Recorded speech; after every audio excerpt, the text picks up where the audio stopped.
చెప్పయ్యా. ఇందాకేమో పుస్తకంలో గీసావు, ఇప్పుడేమో ఆ అమ్మాయి గ్రంథాల పుస్తకం చింపినావు. చింపినావా?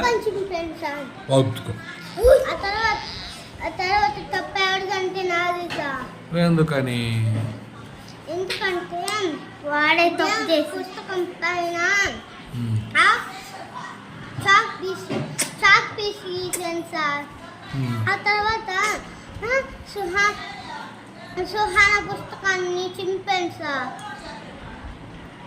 ఇంత బాగా చెబుతున్నావు తప్పు చేశానని, మరి ఎందుకు చేశావయ్యా? సార్ నేను మా పిల్లకి చదివి పాటలు నేర్పిద్దామంటే సుహాన పాటలు నేర్పిద్దామంటే అక్కడ నన్ను పిల్ల అనగాకండి, అమ్మాయి అనండి.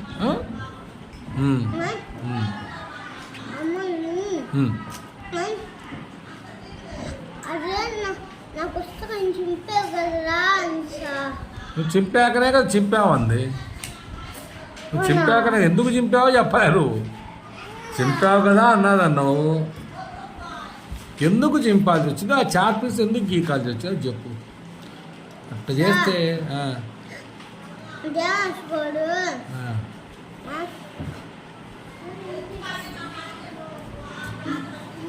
ఏదో చెప్పాలని చూస్తున్నావు. నువ్వు తెలియక తప్పు చేశావు.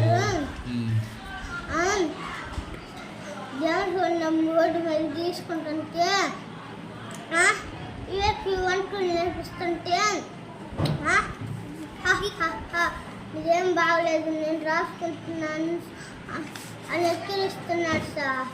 ఏదైనా మాటలు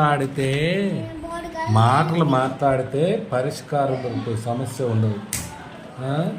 పోట్లాడుకుంటే కాదు. చెడ్డ పనులు చేయకూడదు, మంచి పని. చాక్ పీస్ ఎక్కడ రాసుకోవడానికి అది పనికొచ్చేది?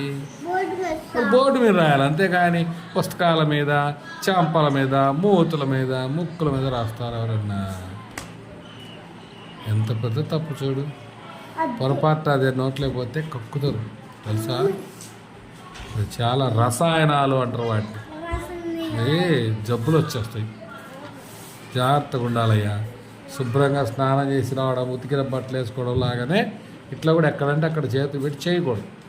తప్పులు చేయకూడదు. అందరితో చెడ్డ అనిపించుకుంటావు ఎందుకు? మంచి అనిపించుకోవాలా, చెడ్డ అనిపించుకోవాలా? మరి మంచి అనిపించుకోవాలంటే ఏం చేయాలి మరి? ఇంకెప్పుడు ఇలాంటివి చేయొద్దు. ఎప్పుడు ఇలాంటి